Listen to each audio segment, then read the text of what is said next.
Hello সবাইকে, আমার নতুন একটি ভিডিওয় সবাইকে ওয়েলকাম। সো আজকের ভিডিওটা হচ্ছে নীলষষ্ঠীর। হ্যাঁ, নীলষষ্ঠীর দিনের ভিডিও। জানি অনেক দিন বাদে আবার চ্যানেলে একটা বড় ব্লগ এসছে, কারণ মাম্মামকে সামলে বাড়ির পরিস্থিতি এতটাই খারাপ, বাড়ির পরিস্থিতি, বাড়িতে সব কিছু সামলে রেগুলার ভিডিও দেওয়াটা এখন আর আগের মতো হয়ে ওঠে না। আর মাম্মামও বড় হয়েছে, ওকে একা হাতে সব কিছু করাটা একটু চাপ হয়ে যাচ্ছে। তো দেখো, আমরা কিন্তু নীলের দিন 12টা মানে দুপুর 12টার সময় কিন্তু আমি, আমার মা আর দিদা গঙ্গা যাওয়ার উদ্দেশ্যে বেরিয়ে পড়েছিলাম, এবং আমাদের গাড়িও কিন্তু চলে এসেছিল। আর এখানে আমার যে বাড়িতে বলছিলাম সমস্যা, সেই নিয়ে আমি টোটো যে কাকু ছিল সেই কাকুর সাথে একটু আলোচনা করছিলাম, কারণ আমরা যেখানেই যাই এই কাকু কিন্তু আমাদের সাথেই যায়। তো সেই নিয়ে আমরা আলোচনা করতে করতেই কিন্তু আমার মা আর দিদা আসছি কিনা দেখে নিচ্ছিলাম, নিয়ে আমরা কিন্তু গঙ্গার উদ্দেশ্যে চলে যাব। আমরা একটু তাড়াতাড়িই যাচ্ছি, কারণ বাড়িতে এসে মাম্মামকে আমায় আবার খাওয়াতে হবে, তারপরে মাম্মামকে ঘুমও পাড়াতে হবে, সেই জন্য আমরা কিন্তু একটু তাড়াতাড়িই যাচ্ছিলাম। আমরা গঙ্গায় স্নান করে ওখানের ঠাকুরকে পুজো দিয়ে বাড়িতে এসে আমাদের যে শিব ঠাকুরের মন্দির আছে সেখানেও পুজো দেব। আর দেখো, কথা বলতে বলতে এই যে মা, দিদা, আমি সবাই কিন্তু গাড়িতে বসেও পড়েছি, এবং গাড়ি কিন্তু আমাদের রওনাও দিয়ে দিয়েছে গঙ্গার উদ্দেশ্যে। আর দেখো, গাড়ি, আমি টোটো কাকুকে এটাই বলেছিলাম যে গাড়িটা খুব যে স্পিডে চালাবে তাও না, আবার খুব যে হালকা চালাবে তাও না, একটা মিডিয়াম ইয়েতে চালিও, কারণ মা যেহেতু আছে আর মায়ের হাতে যেহেতু একটু সমস্যা আছে। আর কথা বলতে বলতে দেখো, আমরা বালি স্টেশন কিন্তু ক্রসও করে গেছি, মোটামুটি গঙ্গার কাছাকাছি চলেও এসেছি। আর একটুখানি তারপরেই গঙ্গা আমাদের। আর দেখো, এখানে মাও কিন্তু সাপোর্ট নিয়ে বসে আছে, এবং ওই সেই হাত ব্যথা নিয়ে আমরা কথা বলছিলাম, কারণ আমি আগের দিন রাতের বেলায় রাত্রি 11:30 12টা অবধি মানে বেলুড়ে এক ডাক্তারকে দেখাতে গেছিলাম। সেখানে মাকে দেখিয়ে আসার পর বলতে নেই, মা কিন্তু অনেকটাই সুস্থ আছে।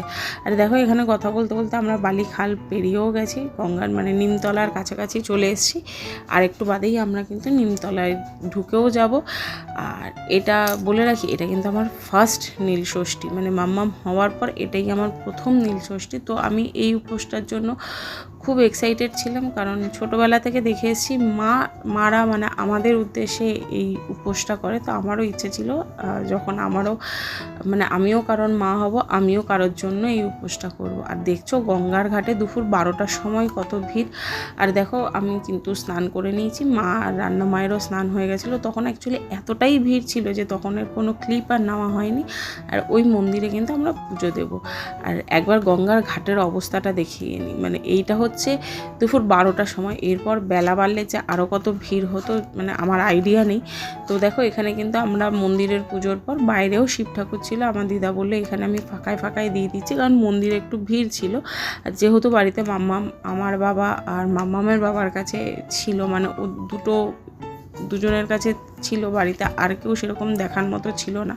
তাই আমরা একটু তাড়াহুড়োই করছিলাম, কারণ আমরা তিনজনই চলে এসেছি। আর মাম্মাম যত বড় হচ্ছে এতটাই মানে শান্ত মেয়ে তৈরি হচ্ছে না, যে ওকে একা রেখে মানে একা ওর বাবা দাদুর কাছে রেখে আসাটা আমাদের কাছে একটু হ্যাট্রিকেরই ব্যাপার বলতে পারো।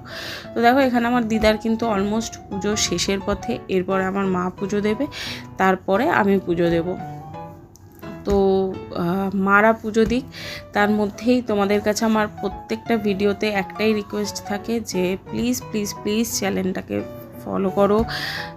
যারা যারা ইউটিউব থেকে আমার চ্যানেল মানে আমার ভিডিও দেখছো, প্লিজ আমার চ্যানেলটাকে সাবস্ক্রাইব করো, আর আমাকে প্রচুর প্রচুর প্রচুর সাপোর্ট করো, কারণ আমি একদম নতুন।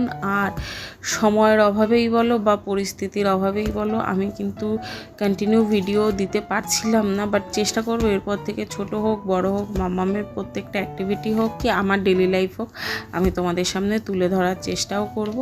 দেখো, এখানে কথা বলতে বলতে মায়েরও পুজো দেওয়া শেষ। এখন আমি শিবের মাথায় জল ঢালছি, এবং ভোলে বাবার কাছে আমার একটাই প্রার্থনা, পৃথিবীর সকল সন্তান, বড় ছোট নবাগত আগত প্রত্যেকটা সন্তান সকলের মায়ের কাছে ভালো থাকুক, সুস্থ থাকুক। সবাই সবার মায়ের কাছে এখনও ছোট্ট সন্তানটিই আছে, এবং যা পরিস্থিতির দিনকাল তৈরি হচ্ছে, মানে সবার সুস্থ থাকা, শুভ বুদ্ধির উদয় হওয়া ছাড়া, মানে প্রার্থনা করা ছাড়া আর কিছুই আমার বলা নেই। আর সবার সন্তানের সাথে সাথে আমার সন্তানটা ভালো থাকুক, সুস্থ থাকুক, এবং যেন ওকে মানুষের মতো মানুষ করতে পারি। আর দেখো, এখানে বাড়িতে এসে কিন্তু আমরা উপোস ভঙ্গ করলাম, আর একদিকে দেখো মাম্মামকে ঘুম পাড়াচ্ছি। তো আজকের ভিডিও এই অবধি, টাটা, দেখা হচ্ছে পরের ভিডিওয়।